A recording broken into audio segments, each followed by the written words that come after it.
Hai, pernah kepikiran nggak kalau satu boneka kecil bisa menyimpan cerita ribuan tahun lamanya? Bukan mainan biasa, tapi wayang. Seni pertunjukan tradisional yang udah ada jauh sebelum listrik dan layar bioskop masuk ke Nusantara. Tapi tunggu dulu. Wayang itu bukan cuma satu bentuk loh. Ada yang pipih seperti siluet bayangan, ada yang bulat seperti boneka hidup, dan ada yang wajahnya mirip legenda kota seperti si Pitung. Di Museum Wayang Kota Tua ini, kita bisa ketemu langsung tiga tokoh unik dari tiga daerah. Di sini ada wayang Palembang, wayang Klitik Gedok dari Kediri, dan wayang Golek Si Pitung dari Betawi. Kami dari kelompok 9 akan menjelaskan wayang-wayang ini, bukan cuma lihat dari bentuknya saja, tetapi juga kita menggali sejarahnya, kenali tekniknya, dan pahami nilai zamannya.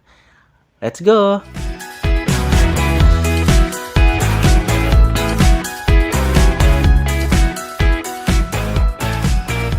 Palembang, kota di tepi Sungai Musi, ternyata menyimpan warisan wayang yang unik.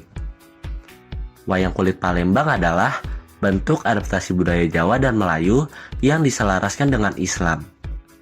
Wayang ini berkembang pada masa Kesultanan Palembang Darussalam di abad ke-18, saat pengaruh budaya Jawa masuk dan dipadukan dengan nilai-nilai lokal. Ciri-ciri khasnya yaitu terbuat dari kulit kerbau yang diukir sangat halus, warna-warnanya mencolok seperti merah, hitam, dan emas sebagai simbol kemegahan kesultanan. Bentuk wajah lebih oval dan elegan dengan mata yang agak sipit. Banyak ornamen Islami seperti kaligrafi dan simbol-simbol kerajaan. Materi dan teknik pertunjukan. Wayang ini dimainkan dengan layar putih atau yang disebut dengan kelir. Diiringi musik tradisional Palembang seperti rebab, kendang, dan serunai. Dalang membawakan cerita menggunakan bahasa Melayu Palembang dengan logat khas Sumatera Selatan. Zaman yang diangkat. Cerita yang dibawakan sering mengambil kisah-kisah klasik seperti Ramayana dan Mahabharata, namun dipadukan dengan pesan moral Islami. Wayang Palembang mencerminkan perpaduan budaya Hindu-Buddha, kerajaan Melayu, dan pengaruh Islam.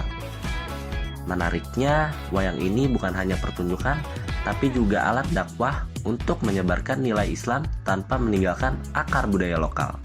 Dari Palembang, kita menuju Jawa Timur, tepatnya di Kediri, tempat lahirnya salah satu warisan budaya tertua, wayang Klitik Gedok.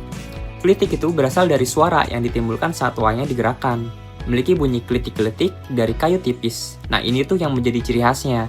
Sedangkan Gedok mengacu pada cerita-cerita Panji, kisah pangeran dari kerajaan Jenggala yang legendaris. Memiliki ciri-ciri fisik wayang yang terbuat dari kayu tipis yang dipahat pipih tanpa dimensi seperti golek. Dan karakter pria tuh biasanya memakai mahkota tinggi dan jubah panjang.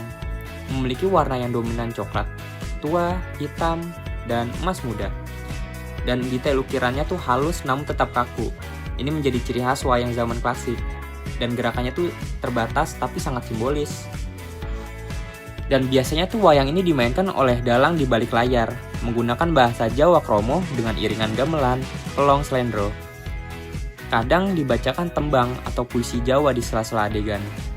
Nah, wayang Klitik Gedok mengangkat cerita dari era kerajaan Hindu-Buddha, khususnya kerajaan Kediri dan Jenggala. Nilai-nilai yang dibawa tuh kesetiaan, pencarian jati diri, pengabdian, dan sebagaimana dalam kisah Panji mencari Candra Kirana. Dalam tradisi Jawa, kisah Panji dianggap sebagai lambang cinta sejati, dan wayang klitik adalah cara orang Jawa untuk menghidupkan kisah itu dari generasi ke generasi. Kita tutup penjelajahan budaya ini di Tanah Betawi Jakarta nih. Di sini ada wayang Golek Si Pitung.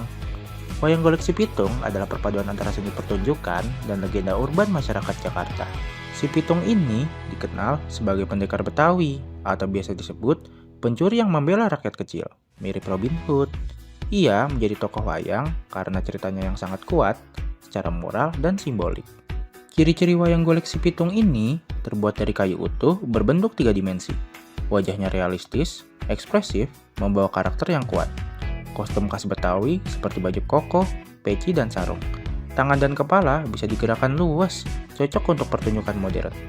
Gerakan dalang biasanya dibuat lucu, dramatis, atau satir. Teknik pertunjukan wayang golek ini biasanya dimainkan secara langsung di atas panggung terbuka. Ceritanya dibawakan dengan logat Betawi, penuh unsur humor dan sindiran sosial, diiringi musik tanjidor atau rebana. Berbeda dari dua wayang sebelumnya, si Pitung tidak berasal dari zaman kerajaan. Ia hidup di era penjajahan Belanda, mewakili semangat rakyat Betawi yang menentang ketidakadilan. Nilai yang dibawa mencakup keadilan, keberanian, dan solidaritas. Wayang ini menunjukkan bahwa kisah lokal pun bisa jadi warisan. Jika terus diceritakan, si Pitung bukan sekedar legenda, tapi juga lambang perlawanan. Terima kasih. Terima kasih sudah menonton. Jalan-jalan ke kota tua. Jangan lupa mampir ke Museum Wayang. Budaya kita luar biasa. Mari jaga, rawat, dan terus dikenang. Dadah!